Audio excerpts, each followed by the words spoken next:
అపరాల పంటల్లో కందిది ప్రత్యేక స్థానం. దీనిని ఏక పంటగానే కాక పలు పంటల్లో అంతర మిశ్రమ పంటగా సాగు చేసుకునే అవకాశం ఉండడంతో సాగు మరింత లాభసాటిగా మారింది.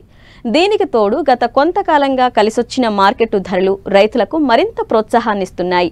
ప్రస్తుతం రబీ కంది పూత పిందె దశలో ఉంది. ఈ దశలో మారుకా మచ్చల పురుగు ఆశించి నష్టపరుస్తోంది.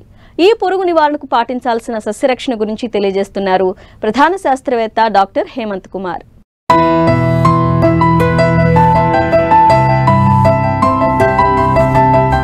అపరాల పంటలు పూర్వ వైభవాన్ని సంతరించుకుంటున్నాయి. గతేడాది కాలంలో వీటికి మంచి మార్కెట్ ధరలు లభిస్తుండడం, చీడపీడలను తట్టుకునే వివిధ నూతన రకాల అభివృద్ధి వల్ల వీటి సాగులో రైతులు ఉత్సాహంగా ముందుకు సాగుతున్నారు. స్వల్పకాలంలోనే మంచి ఆదాయాన్ని సొంతం చేసుకుంటున్నారు. ఖరీఫ్తో పోలిస్తే రబీ కంది సాగులో సమస్యలు తక్కువగా ఉండి దిగుబడులు నాణ్యంగా ఉంటాయి. అయితే ఏ కాలంలోనైనా కందికి వదలని పీడలా తయారైంది మారుక మచ్చల పురుగు. ఒక్క కందికే కాదు, పెసర, మినుము పైర్లలో కూడా దీని నష్టం తీవ్రంగా ఉంటోంది. ప్రస్తుతం రబీ కంది పైరుకు దీని బెడద ఎక్కువగా ఉంది.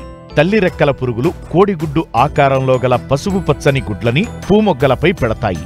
గుడ్ల నుంచి వెలువడిన లార్వాలు ఆకులను, పువ్వులను, కాయలను కలిపి గుళ్లుగా చేసి మొగ్గలని, పిందెలని, కాయలని తొలిచి తింటాయి. దీంతో తీవ్రంగా పంట నష్టం వాటిల్లే ప్రమాదముంది.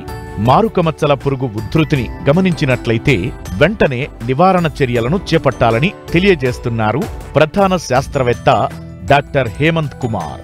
ముఖ్యంగా మనం మొదటి దశగా చూసుకున్నట్టయితే ఇప్పుడు పూత ఎప్పుడైతే ఉంటుందో ఆ పరిస్థితుల్లో 5% వేప గింజల కషాయం కానీ 5 మిల్లీలీటర్లు వేప నూనె కన్నా పిచికారీ చేసుకున్నట్టయితే ఈ యొక్క మరుకా మచ్చల పురుగుకు సంబంధించినటువంటి తల్లి రెక్కల పురుగులన్నీ కూడా ఈ యొక్క కంది మీద వాలకుండా, తద్వారా గుడ్లు పెట్టేదానికి అవకాశం లేకుండా ఉంటుంది. కాబట్టి నష్టాల బారి నుంచి అధిగమించేదానికి అవకాశం ఉంటుంది.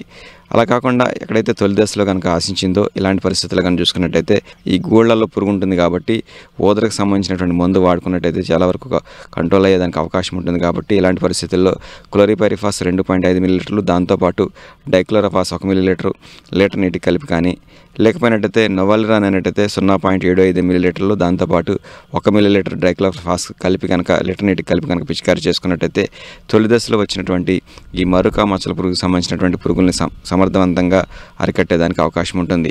దాంతోపాటు కానీ చూసుకున్నట్టయితే ఒకవేళ ఈ యొక్క మరుకా మచ్చల పురుగు యొక్క ఉధృతి ఎక్కువగా ఉన్నట్టయితే ముఖ్యంగా మనకు మార్కెట్లో దొరికేటువంటి స్పైనోసాడ్ అయినట్టయితే 0.3 మిల్లీలీటర్లు, లేదా ఎమామెక్టిన్ బెంజోయేట్ అయినట్టయితే 0.4 గ్రాములు, క్లోరంట్రిన్ఫోల్ అయినట్టయితే 0.3 మిల్లీలీటర్లు, లేదా ఫ్లూబెండిమైడ్ అయినట్టయితే 0.2 మిల్లీలీటర్లు లీటర్ నీటి కలిపి మందులను మార్చి వారం 10 రోజుల వ్యవధిలో 2 సార్లు కనుక పిచికారీ చేసుకున్నట్టయితే ఈ పురుగును సమర్థవంతంగా అరికట్టి తద్వారా ప్రస్తుతం ఉన్నటువంటి రబీ కంది నుంచి మంచి దిగుబడి సాధించేదానికి అవకాశం ఉంటుంది.